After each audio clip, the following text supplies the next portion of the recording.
হযরত ইয়ালা ইবনে সাদ্দাত রাদিয়াল্লাহু তাআলা আনহু বলেন, আমার পিতা হযরত সাদ্দাত রাদিয়াল্লাহু তাআলা আনহু এই ঘটনা বর্ণনা করিয়াছেন এবং হযরত উবাদা রাদিয়াল্লাহু তাআলা আনহু যিনি সেই সময় উপস্থিত ছিলেন উক্ত ঘটনার সত্যতা স্বীকার করিয়াছেন যে একবার আমরা নবী করিম সাল্লাল্লাহু আলাইহি ওয়াসাল্লামের খেদমতে উপস্থিত ছিলাম। রাসূলুল্লাহ সাল্লাল্লাহু আলাইহি ওয়াসাল্লাম জিজ্ঞেস করিলেন, কোনো অপরিচিত ব্যক্তি অমুসলিম এই মজলিসে আছে কি? আমরা বলিলাম, কেহ নাই। তিনি ইরশাদ করিলেন, দরজা বন্ধ করিয়া দাও। অতঃপর ইরশাদ করিলেন, হাত উঠাও এবং বলো, লা ইলাহা ইল্লাল্লাহ।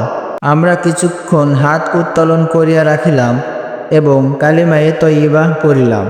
অতঃপর তিনি নিজ হাত নামাইলেন এবং বলিলেন, আলহামদুলিল্লাহ। হে আল্লাহ, আপনি আমাকে এই কালেমা দিয়া প্রেরণ করিয়াছেন এবং আমাকে উহার কালেমার তাবলীগ করার হুকুম করিয়াছেন এবং এই কালেমার উপর জান্নাতের ওয়াদা করিয়াছেন, আর আপনি ওয়াদা ভঙ্গকারী নহে। অতঃপর রাসূলুল্লাহ সাল্লাল্লাহু আলাইহি ওয়াসাল্লাম আমাদেরকে বলিলেন, আনন্দিত হও, আল্লাহ তাআলা তোমাদেরকে ক্ষমা করিয়া দিয়াছেন।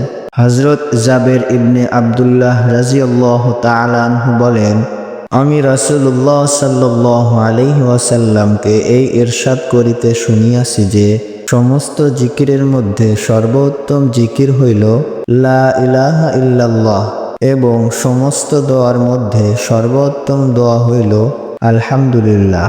হযরত আবু হুরায়রা রাদিয়াল্লাহু তাআলা আনহু বলেন, রাসূলুল্লাহ সাল্লাল্লাহু আলাইহি ওয়াসাল্লাম ইরশাদ করিয়াছেন, যখন কোনো বান্দার অন্তরে ইখলাসের সহিত লা ইলাহা ইল্লাল্লাহ বলে, তখন এই কালিমার জন্য নিশ্চিত রূপে আসমানের দরজাসমূহ খুলিয়া দেওয়া হয়, এমনকি এই কালেমা সোজা আরশ পর্যন্ত পৌঁছাইয়া যায়, অর্থাৎ সাথে সাথেই কবুল হইয়া যায়।